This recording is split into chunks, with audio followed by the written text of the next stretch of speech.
Jalan terakhir kalau tanaman sudah terserang namanya busuk batang, layu, ataupun antraknosa, kita harus melakukan pengocoran dengan fungisida. Bisa menggunakan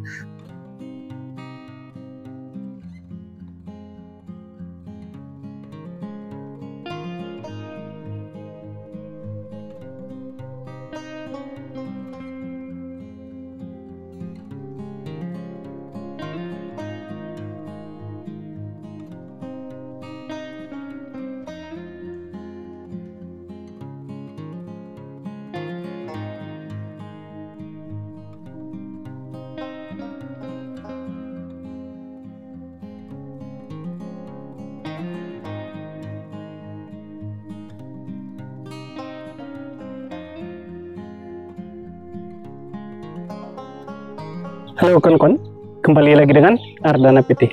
Pada hari ini seperti biasa kita kembali berada di kebun tanaman cabai. Nah, sebagaimana kawan-kawan bisa lihat di belakang kita ini, tanamannya sangat subur sekali, sangat luar biasa. Dan cuacanya di tempat kita luar biasa, yaitu hujan setiap hari kawan-kawan. Tetapi kondisi tanaman boleh dikatakan masih aman. Bisa dilihat di sini langitnya. Kita berada di kebun ini pagi-pagi sudah mendung kawan-kawan, sudah mau turun hujan. Tadi malam luar biasa sekali lebatnya hujan. Dan mudah-mudahan untuk kedepannya kita berdoa sama-sama agar cuacanya atau iklimnya mulai membaik, tidak hujan setiap hari. Jadi kalau diguyur hujan setiap hari, secara otomatis tanaman itu akan sangat mudah diserang berbagai macam penyakit, jamur secara khususnya. Seperti kalau tanaman sudah memasuki fase pembuahan atau fase generatif, akan sangat mudah diserang namanya antraknosa, layu, busuk daun, dan lain sebagainya. Tentu ini tidak diinginkan oleh para petani. Jika ini terjadi, maka akan terjadi yang namanya gagal panen. Oleh karena itu kawan-kawan, hari ini kita akan membagikan tip atau membagikan cara bagaimana agar tanaman tetap tumbuh maksimal, tetap sehat, terhindar dari namanya penyakit yang kita sebutkan tadi, yaitu antraknosa, layu, ataupun busuk daun. Oleh karena itu, ikuti terus videonya, jangan di skip agar tidak gagal paham. Seperti ini kondisi tanaman cabai yang kita tanam, sangat luar biasa sekali, sangat subur. Walaupun diguyur hujan setiap hari, kondisi tanaman boleh dikatakan masih aman.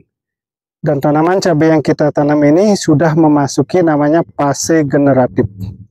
Jadi fase generatif itu ditandai dengan pecah cabang, bunga bermunculan, bahkan di sini sudah ada buah seperti ini. Jadi sudah ada buahnya. Kecil-kecil masih kawan-kawan, seperti ini. Dan ini merupakan tanaman cabai rawit dengan varietas kaliber kawan-kawan. Jadi cabai rawit kaliber itu daunnya sangat lebar, buahnya sangat besar kawan-kawan. Dia tipe buahnya seperti ori, tetapi lebih besar sedikit kawan-kawan. Yang bisa dilihat di sini. Ujung buahnya itu agak tumpul dia. Tapi dia keras buahnya ini kawan-kawan. Kita pegang dulu seperti ini. Nah, kalau kita pencet seperti ini sangat keras sekali. Dan double-double di sini. Nah, di sini kita tidak melakukan pemotongan tunas, baik itu tunas produktif maupun tunas air. Jadi kita pelihara semuanya seperti ini. Ini tunas air contohnya. Di sini juga ini namanya tunas air. Kita tidak potong. Ini diakibatkan curah hujan cukup tinggi. Jadi kalau kita potong, biasa yang terjadi kalau tidak ada sinar matahari, di sini jamur akan lengket. Artinya batang ini akan menghitam kawan-kawan. Karena bekas potongan ini, dia akan merembet ke dalam, akhirnya hitam, dan lama-lama tanaman cabai ini bisa mati. Nah, makanya teknik pertama untuk perawatan tanaman cabai musim hujan agar terhindar dari namanya layu, busuk batang, ataupun antraknosa, salah satunya seperti yang kita sebutkan tadi, yaitu menghindari melakukan pemotongan tunas, baik itu tunas produktif maupun tunas air. Itu teknik yang pertama. Nah, teknik yang kedua adalah untuk musim penghujan, hindari melakukan pengocoran di lubang tanam ini dengan menggunakan pupuk NPK, atau dengan kata lain, hindari melakukan pengocoran dengan kandungan unsur nitrogen tinggi seperti menggunakan urea, termasuk NPK 1616 kalau bisa dikurangi, karena kalau tidak diimbangi dengan bahan yang lain bisa menyebabkan tanaman tumbuh sangat subur, tetapi di balik kesuburan itu bahaya mengintai seperti layu fusarium. Itu teknik yang kedua. Nah, teknik yang pertama perlu kita sampaikan sekali lagi, perlu diingat, jangan melakukan pemotongan tunas air ataupun tunas yang produktif di waktu musim penghujan yang luar biasa derasnya. Itu bisa menyebabkan tanaman atau batang tanaman sangat mudah diserang jamur, khususnya busuk batang, kawan-kawan, dan mengakibatkan tanaman mati. Dan yang kedua, hindari melakukan pengocoran di lubang tanam dengan menggunakan unsur nitrogen tinggi seperti urea ataupun termasuk NPK tanpa diimbangi dengan bahan yang lain seperti menggunakan kalsium. Nah, itu teknik yang kedua, kawan-kawan. Untuk teknik yang ketiga atau tip yang ketiga agar tanaman bebas dari jamur seperti yang kita sebutkan tadi, khususnya busuk batang, layu ataupun Anthranoxa, yang ketiga adalah selalu melakukan pengocoran dengan kalsium. Nah, ini sangat-sangat penting sekali kalsium. Kalsium ini tidak hanya diperlukan oleh tanaman di musim penghujan, tetapi kalsium juga diperlukan oleh tanaman di musim kemarau, karena salah satu fungsi kalsium adalah sebagai penguat batang. Jadi kalau batangnya kokoh, batangnya keras, otomatis tidak mudah diserang oleh penyakit jamur. Itu teknik yang ketiga.